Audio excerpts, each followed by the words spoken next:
মূল বিন্দু হতে 1,2 কেন্দ্র বিশিষ্ট বৃত্তে অঙ্কিত স্পর্শকের দৈর্ঘ্য 2। হ্যাঁ, বৃত্তটির সমীকরণ নির্ণয় করো। আমরা অঙ্কটা দুই ভাবে করতে পারি। একটা ধরি, ধরি বৃত্তের সমীকরণ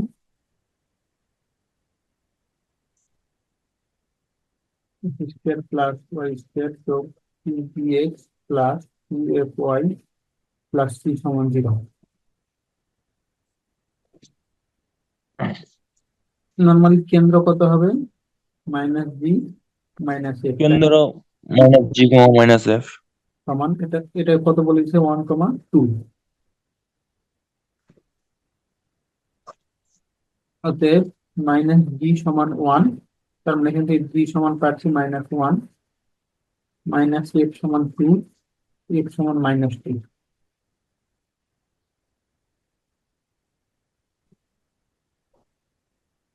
দেখেন, মূল বিন্দু 1,2 কেন্দ্র বিশিষ্ট, হ্যাঁ।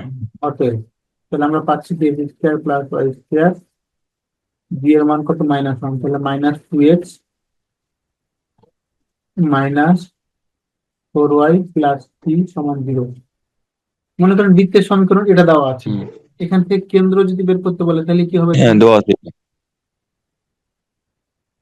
কেন্দ্র বেজার 1, 1 আর 2। কমা আপনি কি 2। মনে করেন বৃত্তের কেন্দ্র দেওয়া আছে 1, আমি সরাসরি এটা সমীকরণ লিখবো, তাও লিখতে পারেন। হ্যাঁ, আবার একটু যদি মনে করেন বৃত্তের কেন্দ্র দেওয়া আছে 3, 4, তাহলে বৃত্তের সমীকরণ এটা লিখতে পারি X square plus Y square minus, এখানে যা আছে 6x minus 8y plus c সমান 0। ঠিক আছে না? অর্থাৎ 2 করে দিই। আপনি এবার উল্টা ভাবে চিন্তা করবেন, 0। এখান থেকে কেন্দ্র ইয়েস বের স্যার। করে আবার এটা পাওয়া যায় কিনা। হ্যাঁ, জি স্যার, বুঝছি।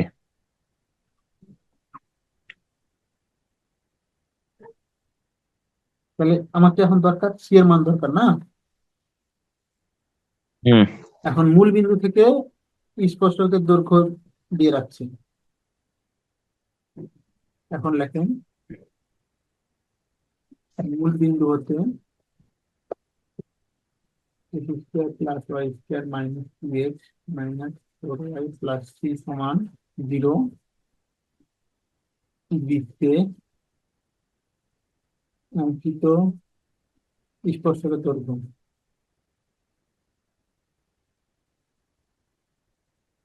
অঙ্কিত স্পর্শকের দৈর্ঘ্য। হ্যাঁ, আপনি স্পর্শকের দৈর্ঘ্য বের করে একটা সিস্টেম শিখে নেন। এটা হচ্ছে রুট এক্স এর জায়গায় 0, ওয়াই এর জায়গায় 0, মূল বিন্দু যেহেতু প্লাস সি, এটা মান কত হুম বলে দিচ্ছে? 2। এটা মান বলে দিছি স্যার 2। হ্যাঁ, তাহলে আমরা এখান থেকে বলতে পারি রুট সি সমান 2 বা সি সমান 4।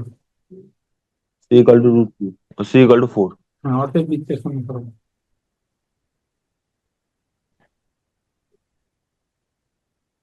হচ্ছে X square plus Y square minus 2x minus 4y plus 4 সমান 0। 2x minus 4y plus 4 equal to 0।